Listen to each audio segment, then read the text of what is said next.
Kalau pada video sebelumnya kita mengecek konvergensi atau divergensi dari suatu integral tak wajar melalui metode perbandingan.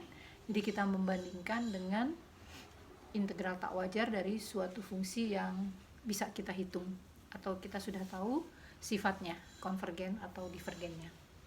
Nah, sekarang ada metode lain bagaimana kita mengecek konvergensi suatu integral tak wajar dengan metode yang kita atau uji atau tes yang kita namakan dengan limit comparison test atau uji banding limit.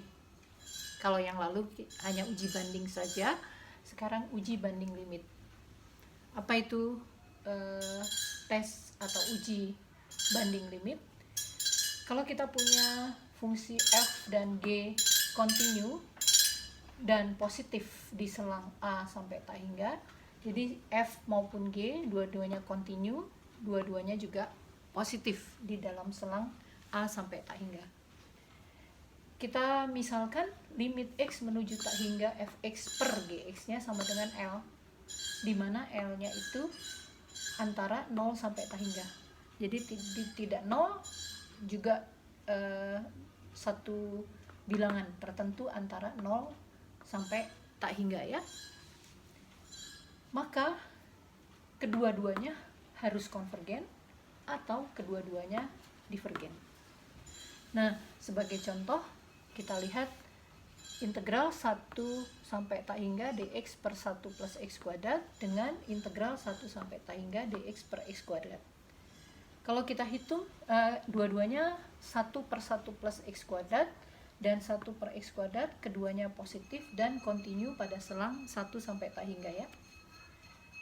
Limit x menuju tak hingga dari fx per gx itu adalah limit x menuju tak hingga kalau fx nya kita ambil 1 per x kuadrat, gx nya kita ambil 1 per 1 plus x kuadrat, maka ini sama dengan limit x menuju tak hingga dari 1 plus x kuadrat per x kuadrat, dan ini kita pakai dibagi semua dengan x kuadrat, 1 per x kuadrat, ini 1, ini 1, sehingga hasilnya adalah 1 limit x menuju tak hingganya.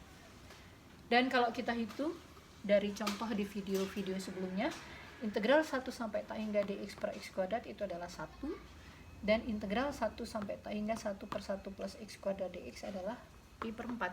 Jadi kita lihat hasilnya 1 itu terletak antara 0 sampai tak hingga, maka kedua-duanya harus konvergen atau kedua-duanya harus divergen. Dalam hal ini kedua-duanya divergen, namun bisa kita lihat ini konvergennya ke bilangan yang berbeda ya.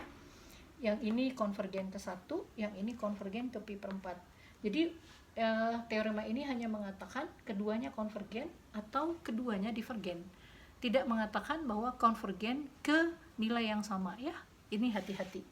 Jadi ini adalah suatu contoh yang dua-duanya konvergen, namun konvergennya tidak ke nilai yang sama. Yang satu konvergen ke 1, yang satu konvergen ke pi per 4.